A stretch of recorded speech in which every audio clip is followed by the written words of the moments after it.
Halo Happy Investor, bertemu kembali dengan NH Korindo Sekuritas. Kali ini kita akan membahas emiten yang akan segera melantai di lantai bursa. PT Mitra Angkasa Sejahtera Tbk atau kode sahamnya BAUT. Company profile, perusahaan kegiatan usahanya perdagangan besar logam untuk bahan konstruksi terutama mur dan baut. Adapun produknya fastener yaitu komponen penting yang menopang industri infrastruktur, manufaktur, serta otomotif. Produk mur dan baut yang berbagai merek yang dipasarkan seperti ini, dengan diantara ini itu dengan produk premiumnya diantaranya PATTA sama PTA. Adapun RJ Steel sebagai pusat distribusi saat ini telah hadir lebih dari 22 outlet di wilayah Indonesia. Oke, berikutnya untuk struktur IPO, jumlah saham yang ditawarkan sebanyak 1.450 juta lembar dengan persentase IPO 30,21% dari modal ditempatkan dan di store penuh setelah penawaran umum. Nilai nominal Rp10 per lembar dan harga penawaran dalam kisaran 100 hingga 110 per lembar. Sehingga kita dapatkan nilai IPO sekitar 159.500 juta rupiah. Sedangkan selain saham, emiten ini juga menawarkan waran, yaitu jumlah waran yang diterbitkan sebanyak 1.160 juta waran seri 1. Dengan komposisi saham baru berbanding waran seri 1 sebanyak 10 saham baru berbanding 8 waran seri 1. Harga pelaksanaan waran di level Rp125. Penjamin emisi adalah UOB Kay Hian Sekuritas. Bisa kita lihat ya, ini adalah posisi sebelum penawaran umum, sebelum IPO dan sesudah IPO.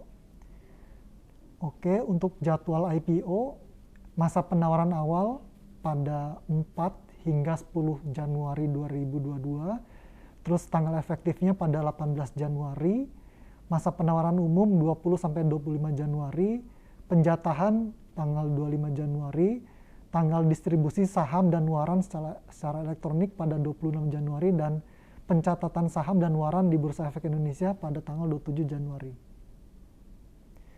Rencana penggunaan dana hasil IPO sebesar 6% untuk pembayaran utang kepada pemasok NA Fastener Pte Ltd sebagai salah satu pemegang saham perseroan. Sedangkan sisanya sebagian besar untuk pembelian persediaan, baik produk existing dan produk baru.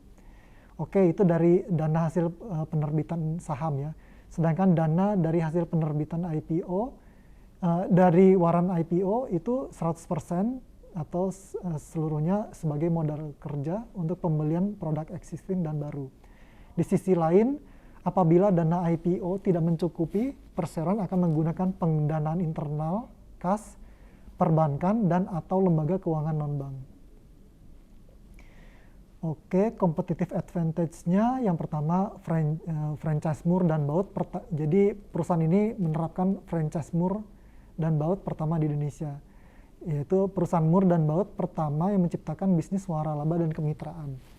Yang kedua, proses duplikasi yang cepat sehingga mempermudah perusahaan ini untuk berekspansi ya, dan mempertahankan kualitas standar.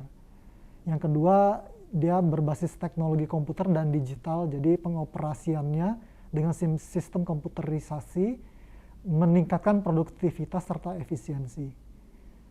Keunggulan kompetitif yang ketiga adalah produknya terdapat produk premium yang melindungi margin profitabilitas. Produk premium merek PATTA dan PTA seperti tadi kita bahas sebelumnya memiliki permintaan tinggi di pasar, sehingga dan perseroan merupakan prinsipal supplier kedua merek tersebut. Yang keempat, jaringan outlet terluas di Indonesia. Outlet RJ Steel, jaringan usaha perseroan mencapai 22 outlet di wilayah Jawa Timur, Kalimantan, Sumatera, dan Sulawesi. Emiten ini juga memiliki portofolio jenis produk yang lengkap ya. Jadi perseroan memiliki lebih dari 60.000 jenis solusi kebutuhan mur dan baut, juga menyediakan fasilitas one-stop shopping kepada pelanggan. Oke, kita bahas faktornya ya. Risk faktornya yang pertama, resiko utama itu tidak diperpanjangnya kontrak sebagai principal supplier. Yang kedua, dari sisi resiko usaha, ada resiko ketergantungan pada produk merek PATTA dan PTA. Ketergantungan pada pemasok utama, perubahan kebijakan pemerintah, fluktuasi nilai tukar mata uang asing, likuiditas perseroan, hak paten merek PATTA, ketergantungan pada industri, ketergantungan pada pelanggan utama, adanya kegagalan sistem teknologi, persaingan usaha, dan resiko adanya fluktuasi harga biji besi. Kita masuk ke resiko umum, perekonomian secara makro, terus bencana alam, kenaikan tingkat suku bunga, kepatuhan pada peraturan perundang-undangan dan tuntutan atau gugatan hukum. Sedangkan di sisi lain resiko bagi investor itu ada potensi resiko likuiditas saham, fluktuasi harga saham, kebijakan dividen, dan gagalnya sistem penawaran umum elektronik. Oke, kita masuk ke key financial highlight, ini sepintas saja ya. Jadi penjualan selama 5 bulan pertama tahun 2021 itu naik 85% secara tahunan, didukung oleh kenaikan permintaan barang, konsumen baru, dan pengembangan pasar, seiring membaiknya ekonomi domestik pada periode tersebut. Sementara seiring dengan kenaikan penjualan, beban pokok penjualan juga naik sebesar 74% secara tahunan dalam periode yang sama, disebabkan meningkatnya jumlah pembelian seiring dengan peningkatan permintaan. Namun, kenaikan beban ini masih lebih rendah dibandingkan pertumbuhan penjualan. Oke, berikutnya adalah laba periode 5 bulan pertama tahun 2021 tumbuh signifikan. Kenaikan penjualan didukung oleh kenaikan penjualan perseroan. Di sisi lain, perseroan juga mampu menekan kenaikan beban pokok penjualan. Dari sisi rasio, gross profit margin sebesar 19,7, net profit margin 10%, total liabilitas per aset 0,5 kali, dan total liabilitas per equity 0,9 kali. Oke, demikian untuk presentase hari ini. Terima kasih. Kecepatan nggak?